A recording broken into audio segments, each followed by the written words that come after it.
Jagtial rural మండలం వంజరుపల్లి గ్రామంలో 20 లక్షల నిధులతో నూతనంగా నిర్మించిన గ్రామ పంచాయతీ భవనాన్ని ప్రారంభించిన ఎమ్మెల్యే సంజయ్ కుమార్ మాట్లాడుతూ ప్రజాపాలనలో అర్హులు అందరికీ చేయూత పెన్షన్లు. జగిత్యాలకు పెన్షన్ల రూపంలో 47 కోట్ల రూపాయలలో కేంద్రం వాటా 40 లక్షలు. కేంద్ర పీఎం కిసాన్ నిధుల్లో అనేక నిబంధనలు. యూరియాడి పెట్రోల్ డీజిల్ ధరలు పెంచారు. రైతు పెట్టుబడి ఖర్చు పెంచి పెట్టుబడి సాయానికి మాత్రం అనేక నిబంధనలు. అర్హులు అందరికీ ఇందిరమ్మ ఇళ్లు మంజూరు చేస్తాం. అభివృద్ధిలో రాజకీయాలకు చోటులేదు. కక్ష సాధింపు నా విధానం కాదు. ప్రభుత్వంతో కలిసి పనిచేసి నియోజకవర్గ అభివృద్ధికి కృషి చేస్తా అన్నారు. వంజరుపల్లి గ్రామంలో రైతులు ధాన్యం కొనుగోలు కేంద్రం కోసం స్థలం కేటాయించాలని రెవెన్యూ అధికారులను ఆదేశించారు. అట్లనే గౌరవ ముఖ్యమంత్రి గారు అన్నమాట ప్రకారం కొంత ఇబ్బంది ఉన్నా కొంత లేట్ అయినా ఎకరానికి 5,000 ఇచ్చేదాన్ని 6,000 చేసిండ్రు.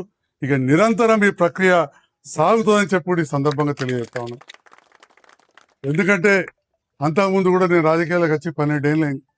తెలంగాణ వచ్చినాక కేసీఆర్ గారు ముఖ్యమంత్రి అయినాక 4 సంవత్సరాల తర్వాత రైతు బంధు చాలైంది. ఏది కూడా ఒకటేసారి కాదు. మరి అట్లాంటిది రేవంత్ రెడ్డి గారు వచ్చినాక ఇచ్చారు. మధ్యలో ఒకసారి కొద్దిగా తగ్గింది. మీ అందరికీ తెలుసు రకరకాల కారణాలు. పాత బాకీలు ఉన్నాయి, ప్రాజెక్టులు కూలినాయి, కరెంటు ధర పెరిగింది. ఇవన్నీ ఉన్న సందర్భంలో కూడా జీతాలు పెరిగినాయి. ఇవన్నీ ఉన్నా కానీ మళ్ళీ కొత్త ప్రభుత్వాన్ని గాడిలో నడుపుకుంటూ ఈ కార్యక్రమాలు అన్నీ చేస్తూ ఉన్నారు. నేను ఇవాళ చెప్తా ఉన్నా, చాలామంది చాలా మాట్లాడతారు. ఇవాళ పెన్షన్లు ఇచ్చే దాంట్లో 47 కోట్ల రూపాయలు ప్రతి నెల జగిత్యాలు ఇస్తాం. 47 కోట్ల రూపాయలు. ఈ 47 కోట్లలో కేంద్రం ఇచ్చేది ఖాళీ 40 లక్షలు అని చెప్పి ఈ సందర్భంగా చెప్తా ఉన్నా. 40 లక్షలు మాత్రమే. రైతు బంధు ఇచ్చే దాంట్లో పైసా లేదు. పిఎం కిసాన్ అంటారు, సగం మందికి రాదు ఈ ఊర్లే.